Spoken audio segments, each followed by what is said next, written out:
use of excessive force. Batalyon-batalyon po umakyat doon sa Kitbog. Mga talim lang po na mais doon. Ang mga nandun, mga kalabaw po, mga property po natin. At saka yung mga IPs po natin, pamilya by pamilya po. After po noon, nung bumaba na sila, natutroma po. Grabe at labis po ang trauma ng ating mga kapatiran po na mga IPs, mga bata at mga matanda po. At meron nga nasiraan ng bait Every time makakita po ng drone, binabato, nagwawala.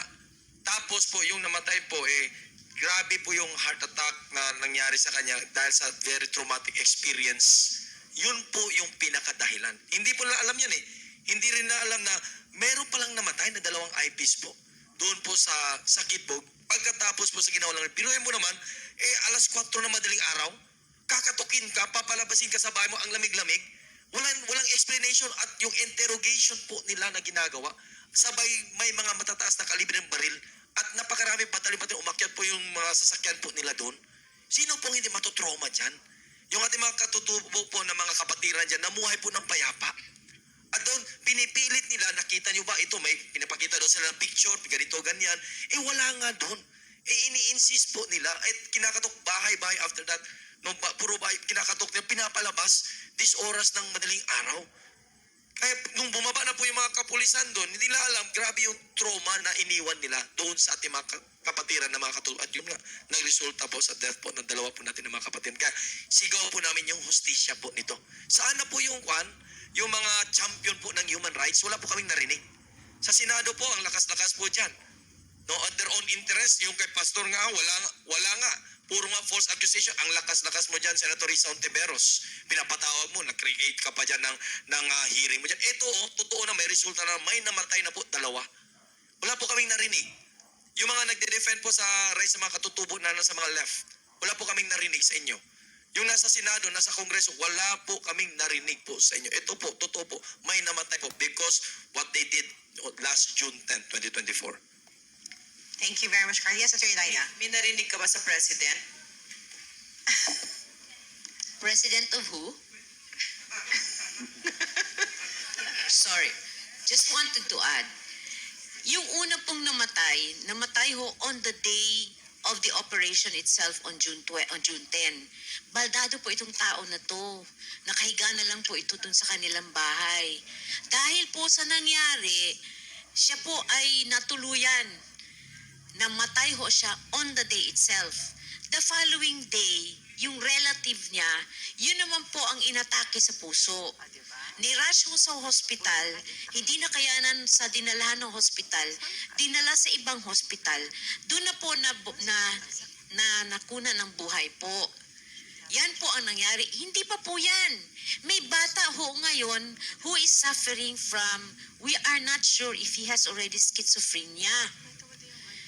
Yung bata, before that, the child was okay, but now the child may be suffering from schizophrenia. We are still asking the children of Kitbog to undergo tests because we intend to file child abuse cases to the maximum against all those who perpetrated this harm on a peaceful community, on peaceful indigenous peoples. Maliban pa po yan, baka mag-file pa po kami if we can under the IPRA law, Indigenous Peoples Law, for what they did. And since it is a special law, that is a separate case. So, sa mga makakakuha po ng award, just in case you may be able to get awards, we would like to thank you because then you will have money now to pay for your lawyers. Thank you, Dr. Yes. Very ironic po, Attorney, no? Kasi nga, yung dinidemand po tayo na susunod daw tayo sa batas. Ito, enumerate, sinulat ko po, yung June 10, illegal po yung pagpunta na dito. Yung bounty po, illegal na naman po. Yung paghuli kay Miss Pauline po, illegal din po. Yung pagkuha ng mga gamit, illegal din po. Tapos dinidemand po tayo na tayo daw yung susunod sa batas. Sila mismo yung number 1 na hindi sumusunod sa batas. Itong sa kapulisan natin, sanay na po sila hindi sumusunod sa batas. Yung panahon ni Mayor Duterte, President Duterte, hindi niya pinapabayaan ng ganito. Every time may mga skalawag ng pulis hindi sumusunod sa batas, naku, malilintikan. Ngayon, tinotolerate po ng Marcos administration po. Ay, dagdag ko lang, yung nangyari kasi sa Kitbog, hindi yun compound ng Kingdom of Jesus Christ. Outside. Yung namatayan, kapatiran natin yun. Ang unang namatay, father niya. So kinabukasan yun nga, ayaw nang kumain, hindi na nila mapakain hanggang binawian ng buhay. Ama niya yun, after 3 days, hindi na nga siya naka-attend sa libing dahil inatake yung kanyang asawa. Asawa niya yun, na-stroke, dinala pa natin dito sa Davao, pinahospital. Ang kingdom ang tumulong. Na-hospital siya na, kaya hindi na rin siya hanggang binawian na rin ng buhay kasi may blood clot na nga sa utak. So ang lahat ng gumastos, ang lahat ng nag-aruga, lahat ng bayad, ang kingdom po. Kaya nga hinahanap nila, nasaan ang gobyerno? Gagagawa nila to, wala man lang tumulong dun sa pamilya. So yun, kapatiran natin, namatay ang father niya, and after 3 days, asawa niya po yung namatay. So dalawa ang nawala sa pamilya nila. Malayo yung biyangan, malayo sa compound ng Kingdom of Jesus Christ. Pero hanggang doon, bahay-bahay sila, sinalakay ng mga pulis. Sinalakay kasi madaling araw, hindi sila ready kasi napaka-peaceful ng bundok ng Kitbog. Tapos bigla silang nabulahaw, bigla silang pinuntahan. Yun po ang nangyari, kapatiran natin yan. Kingdom member, kaya nga sabi nila, yun lang, natanim talaga sa kanilang mga puso. Ano yung tinuro ni pastor? Yun lang, kahit ganun kasakit ang nangyari sa kanila, nanatili pa rin, nanaig pa rin yung pag-ibig at saka kung anong mensahe, kung marinig nyo ang mga mensahe ng mga balaan natin ng mga kapatid, wala silang nasa puso nila kundi yung mensahe ni pastor. That is an ancestral domain. Wala kayong dapat karapatan na umapak doon kung hindi kayo magpaalam sa kanila, sa ating mga kapatid na katutubo. But then, yun nga, abusive kasi kayo. Sinalakan nyo sila na walang pahintulot. So yun po yung nangyari sa Kitbog para sa kaalaman ng lahat. Hanggang ngayon, nandun nakasuporta pa rin yung ministry. Malayo man sila, hindi talaga sila sa compound. Kasama sila, wala sa compound yun ng kingdom. Pero bahay-bahay, pinuntahan sila ng mga staff that day. So, napakalaki talagang ang kasalanan at violation ng nagawa nila.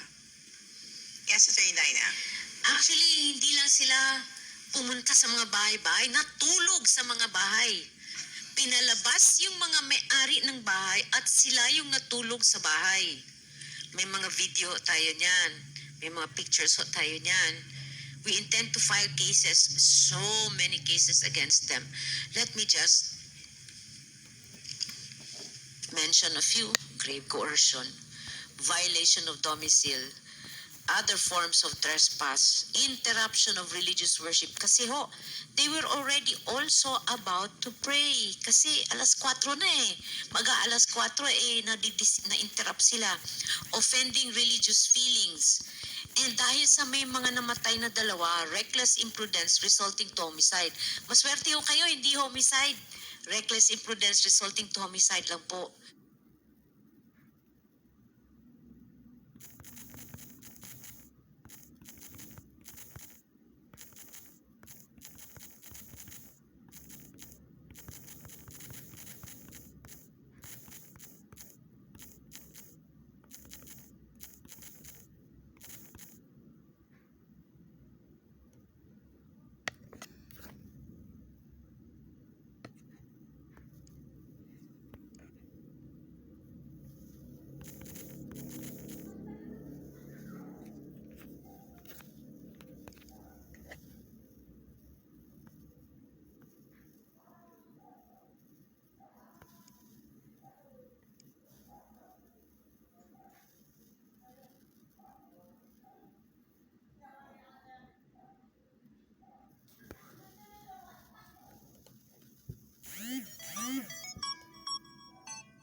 Cause or ang proximate cause ng death ng dalawa, ang proximate cause lang yung kanyang mental health is because of the recklessness in the implementation or recklessness of the attack of this armed group doon sa community. And remember that these people are peace-loving people and hindi sila sanay sa ganitong sitwasyon, ganitong scenario. That is why, even if you say na it's normal for us to do that, we have also to consider, I think the government and the implementers also should also sure of litrato and painted na mga photos yun. Ang tanong sa kanila is, nakita nyo ba ito? Kilala nyo ba ito? And dahil madilim yung surroundings at that time, ginamitan nila ng spotlight. Ang sabi pa nga ng isang complainant was, ang ginamit sa amin was the light coming from the lighter of one of the personnel para makita namin. And then we identified that it's Pastor Apollo. Nevertheless, yun nga, nag-cause ito ng trauma sa kanila kasi hindi sila sanay na mangyayari yan. Second, ang dami nila. Third, armado pa talaga sila. Ginawa nila yun sa madaling araw na natutulog pa yung iba at ang iba are ready for their worship devotional. So, it was the common sentiments ng Bilaan tribe dyan sa Kitbog was hindi namin na anticipate na ganun yung mangyari sa amin. Kaya grabe yung takot, grabe yung trauma to the point na hindi na consider ng Estado na may mga vulnerable sectors doon, na may mga vulnerable people doon na ganun pala yung impact sa kanila. And these are perfect exhibits na yung pagkamatay ng dalawa at saka yung mental state ng bata ay impact yun sa recklessness na ginawa ng Estado during that time. Thank you, Attorney. Yes, Sir Jay. Kasi nabanggit niya yung recklessness, no? Kasi malinaw sa pagkakatatag ng PNP law. Civilian in character, national in scope. So, hindi pwedeng idahilan na hindi nila alam yung idiosyncrasies o yung mga kultura doon sa ng mga IP. Because they're supposed to know. O kasi yung by itself, civilian in character, hindi ka militar. Bagamat ikaw ay may baril, may granada, may basuka, kung ano man yung meron, pero primarily, itinatag ka ng Estado para maging isang civilian law enforcement agency. Yun lang po. Thank you, Sir Jay. Dr. Rain? And ito naman si the President, no, he rubbed salt into our wounds, no? Siya pa nagsabi, follow the law. Di ba, ang yabang pa nung pagkakasabi, nakala mo ang tapang-tapang niya talaga. Di ba? So yung tayo pa ininsulto, talagang he really added insult to injury. Di ba? So, and I remember kasi, nalulungkot ako kasi yung mga pulis na yan, katrabaho ko yan dati sa NTF-ELCAC. Yung sinabi ni Sir Jay, no, civilian in character, national in scope. Talagang kilala nila yung mga tao, kilala nila yung mga communities, and in fact, Pro 11 was the force behind yung pagkakatanggal na ng yung why Davao City became insurgency free, no? And look at this. That was under President Duterte. Under Bongbong Marcos, what happened to them? No? Monsters. Just like the president. Thank you, Dr. Rain. At since we're talking about Kitbog, kasama natin si Jean, isa sa mga correspondents natin sa SMNN. Ibabahagi niya yung ano yung nangyari doon sa pag-cover niya sa Kitbog.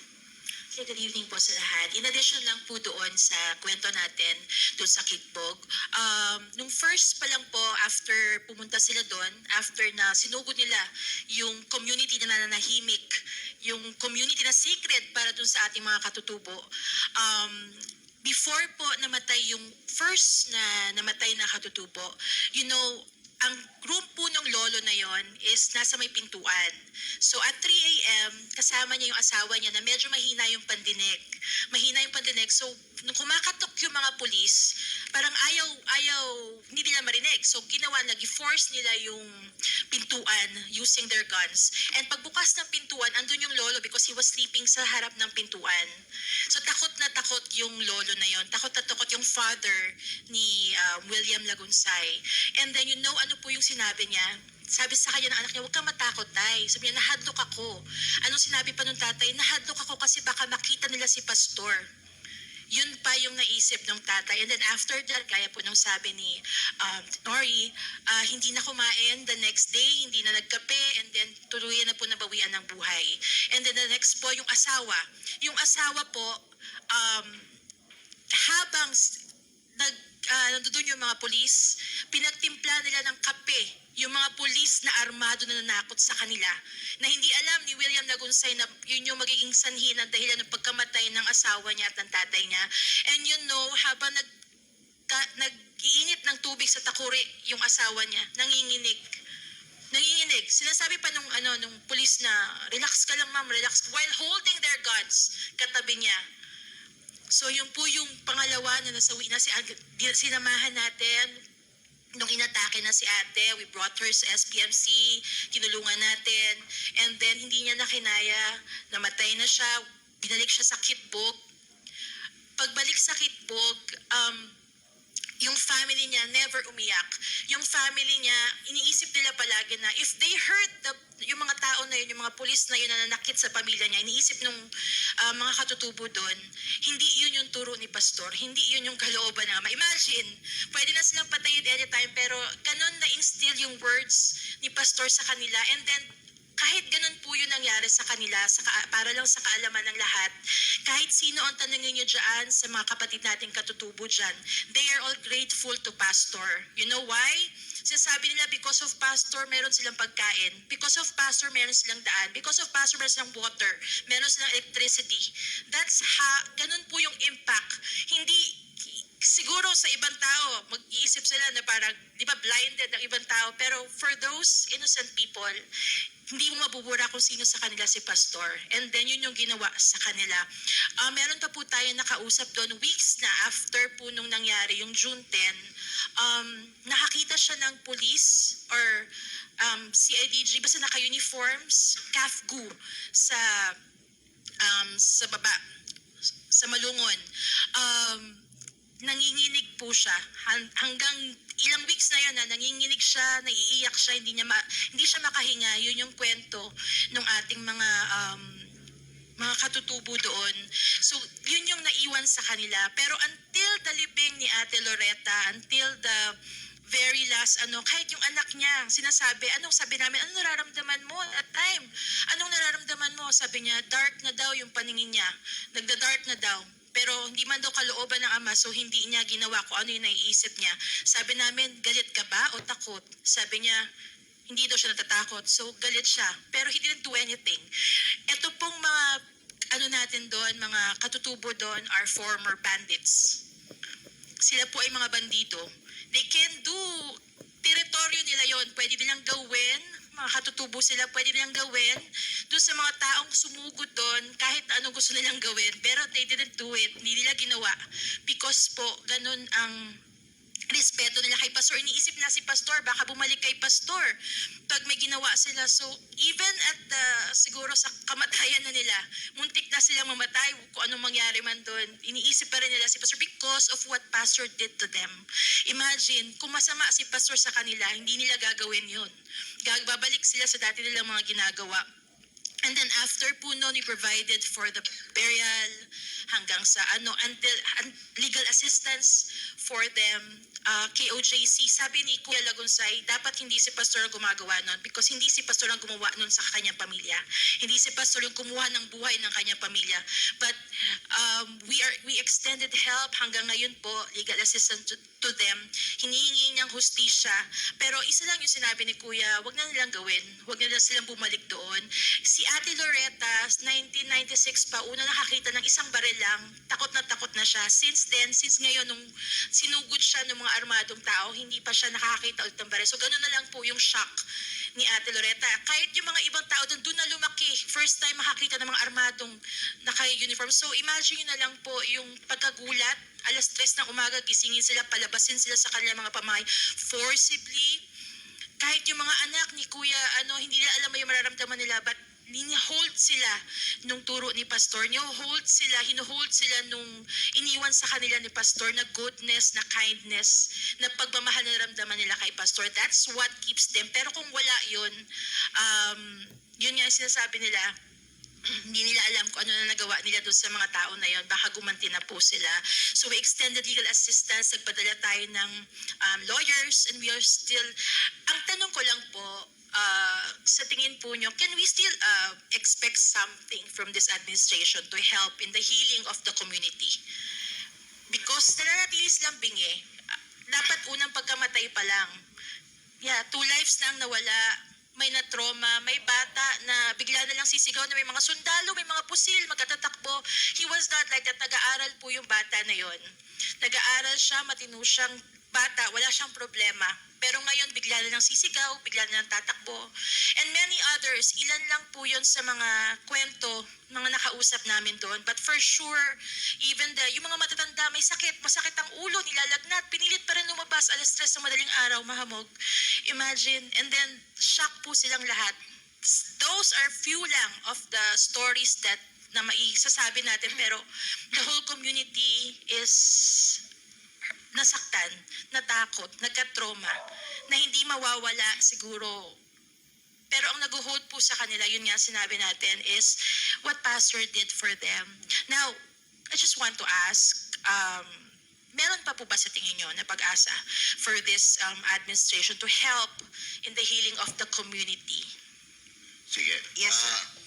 Dalawa kaming galing sa kagawaran ng kagalingan panlipunan at pagpapaunlad dito eh. Kaming dalawa ni Lorraine, galing ka pa pareho sa DSWD. Yan ang unang-unang trabaho ko sa gobyerno. 11 years. No? Kung nagkataon ng panahon namin, Jack, merong intervention yan. May immediate intervention. Ang katakot-takot na yan na pagtulong sa bata, hindi lang bata, lahat. Kasi kung yan psychological problem.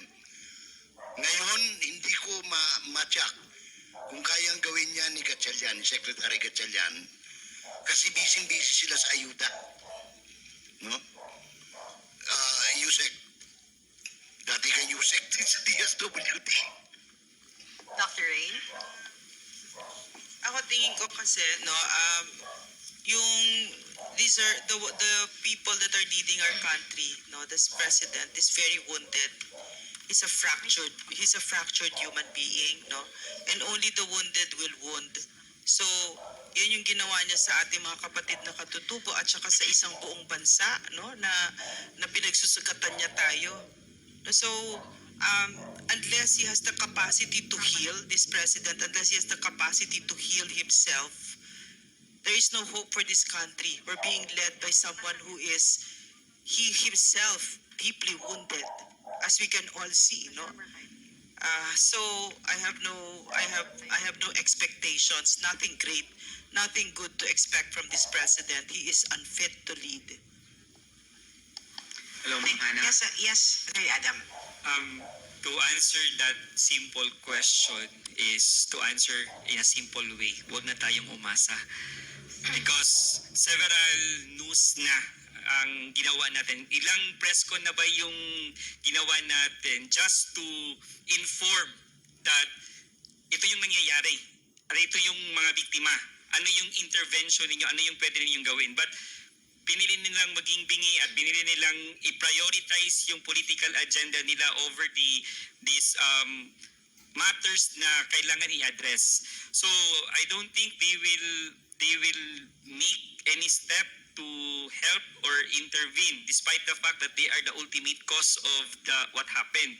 And in fact, we are considering this last paragraph of Article 365 ng Revised Penal Code. Ang sabi kasi doon, the penalty of reckless imprudence will be higher next in degree to those provided for in this article upon the offender who fails to lend on the spot to the injured parties such help as may be in his hands to give. In this case, ang daming resources ng state, wala man lang intervention or help na nanggaling sa kanila.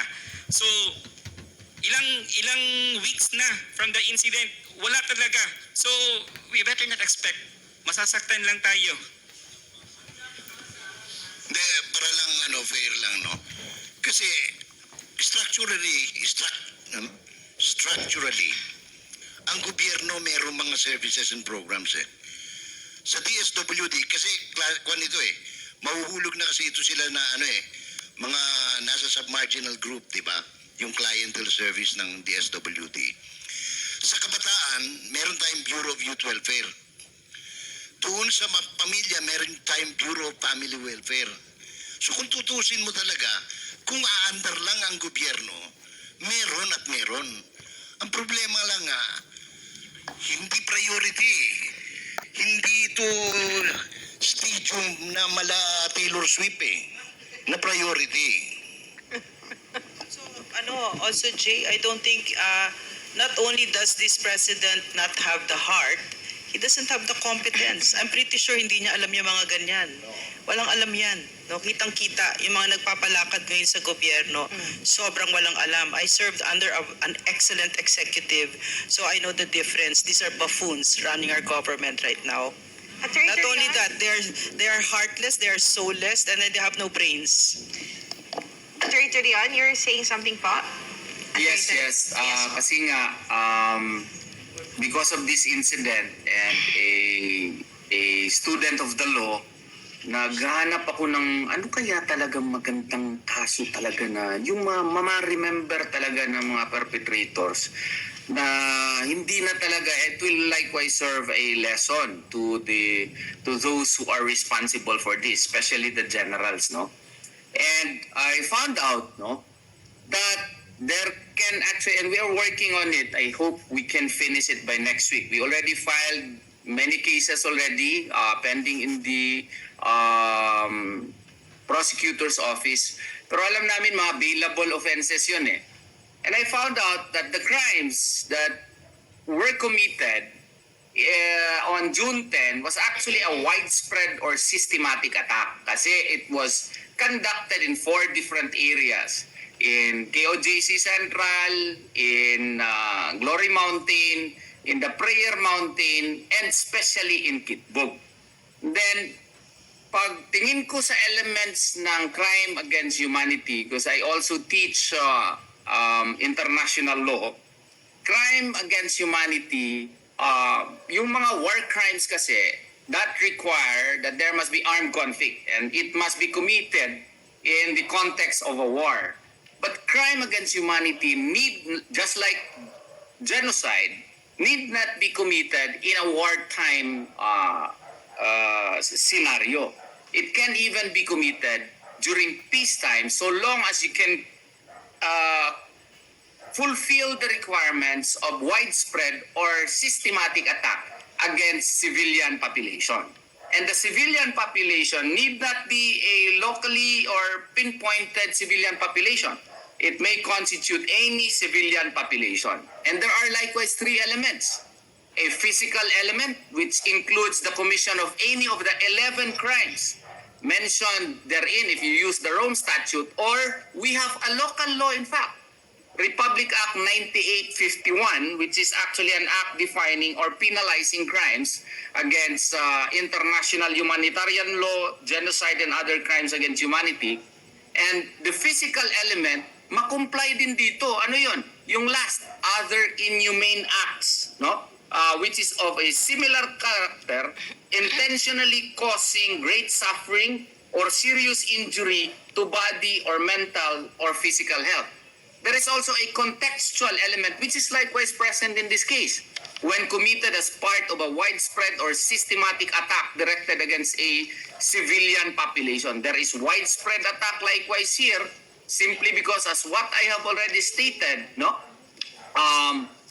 if you look at what actually happened, no, the number of victims were also not only 2 or 3 or 4. In Glory Mountain alone, there were 9 persons who were illegally arrested or harmed or suffered various injuries. And in Kitbog, there were many houses likewise which were illegally searched, no? And the operations in the 4 areas covered a broad geographic area which would qualify the element of widespread.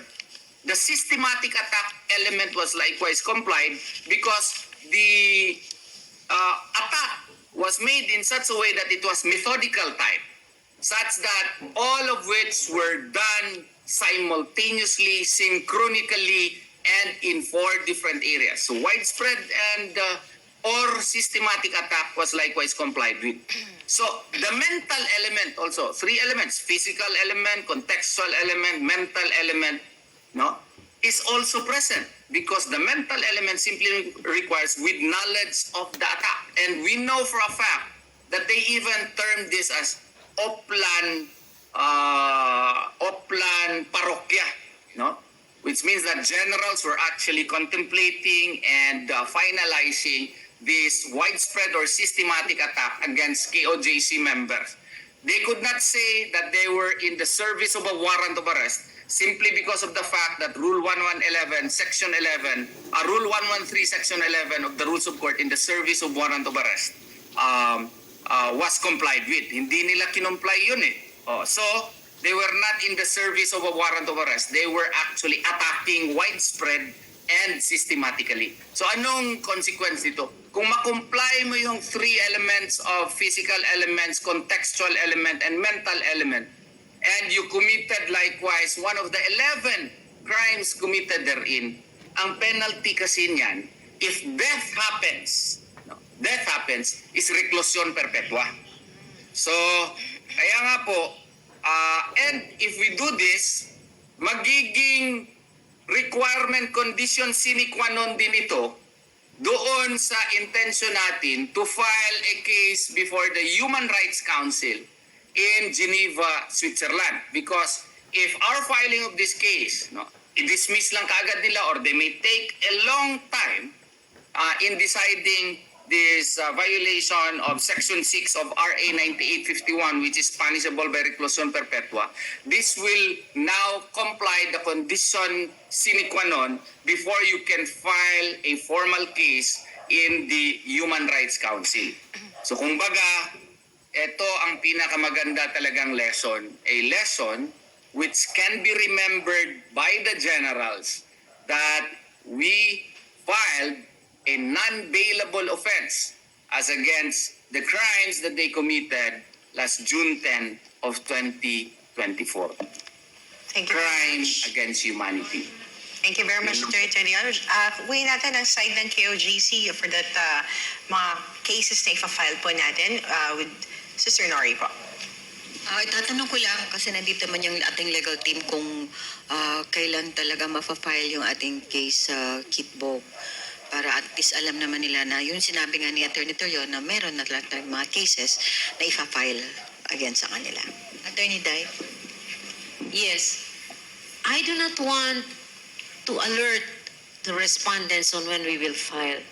But I can assure you, Ma'am Nori, that it will be very soon. Abangan ho. Malapit na ho. Standing room po ito. Just be patient, ma'am. Again, as I said, justice is a dish best served cold. Thank you very much, Attorney Dinah. We also have another correspondent here, si Franco. May